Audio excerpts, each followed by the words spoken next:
السلام عليكم. النهارده هنعمل حلقة تجفيف للفواكه. عملتها قبل كده وعجبتكم، قلت اكررها مع البلح. طبعا الموسم بتاعه دلوقتي الكيلو ب15. عايزه اعمله القرص. طبعا احنا في موسم مدارس، والقرص والكحك والحاجات دي بتتحشى عجمية اللي هي العجوة. طبعا الوقت البلح رخيص قوي، لكن تجيبه من السوبر ماركت ولا حاجة الكيلو ب60، لكن هو بره البلح الكيلو ب15. فانا هستغل الموسم بتاعه واجففه. الناس هيقولوا لي طبعا الكهرباء غالية، انت هتجففي في الاير فراير اللي بالكهرباء، يبقى انت وفرت ايه؟ هو الكهرباء غالية والغاز غالي، ففي الحالتين الدنيا غالية. فانا بجرب وبعمل معاكم كيلو كده، وبعد كده هكمل في مع نفسي. طبعا لو كانت كمية صغيرة زي كيلو يستحسن تعملها في الاير فراير. لو كانت كمية اكتر عندك الفرن بقى. نمشي مع بعض التعليمات خطوة بخطوة. اول خطوة طبعا هاخده اغسله في المية غسيل كده على الحنفية، واقشره واشيل البذر منه. طبعا احنا مننقعوش في المية عشان إيه النقع بيخلي السكر بتاعه يروح في المية، لكن غسيل كده في مية جارية، وبعدين نقوم رايحين مقشرينه ونفرغ النوى بتاعته. غسلته اهو، وهشيل النوى منه واحطه في الاير فراير. فتحت شويه هم، احطهم في الاير فراير بقى. هظبطهم على اقل درجه حراره عندي، يعني اقل درجه حراره عندي هنا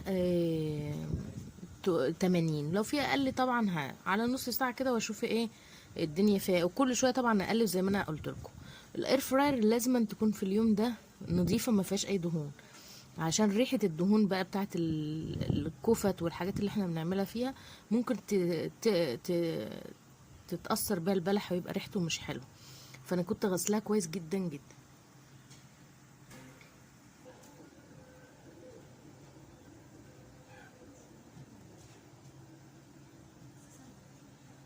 مية وتمانين يا جماعة، ومش مشكلة، ممكن ازود ربع في ربع ما يجراش حاجة، بس اهم حاجة كل 5 دقايق تتقلب. اوكي، بدأت فاصل كده ونرجع. فات ربع المدة كده، نقلبه عشان ايه ما فيش حاجة تتحرق من فوق، لان اللي فوق طبعا بيتلسع الاول. في حاجة اهي قربت تتلسع. نكمل بعد نهاية المدة لغاية لما ينشف نهائي من المية. كده نشف نهائي، ما عادش فيه انه غير انه يتحرق. طبعا سخن نار مش هقدر المسه.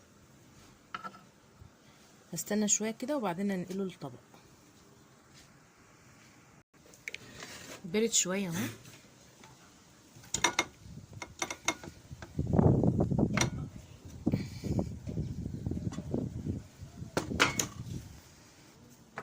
ده الشكل النهائي او قبل النهائي، لان بعد كده ايه طبعا انتوا شايفين مفيش ولا ميه. طعمه برضو طعمه اشبه للعجوه. الوقت هاخده بقى افرمه، يا اما مفرمه يدويه، يا اما كبه بس تكون شديده شويه. هعملها هنا بقى. عندي كبه عتيقه كده مفرمه، خفت على الكبه بتاعتي هتتكسر بصراحه، فهعملها في المفرمه دي.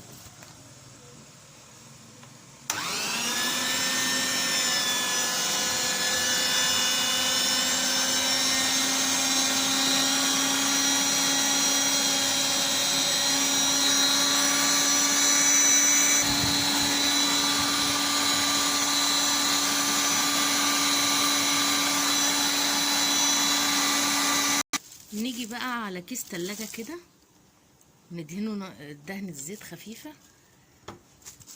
ونعملها بقى ايه بالسمسم، اي حاجة زي ما بتحب.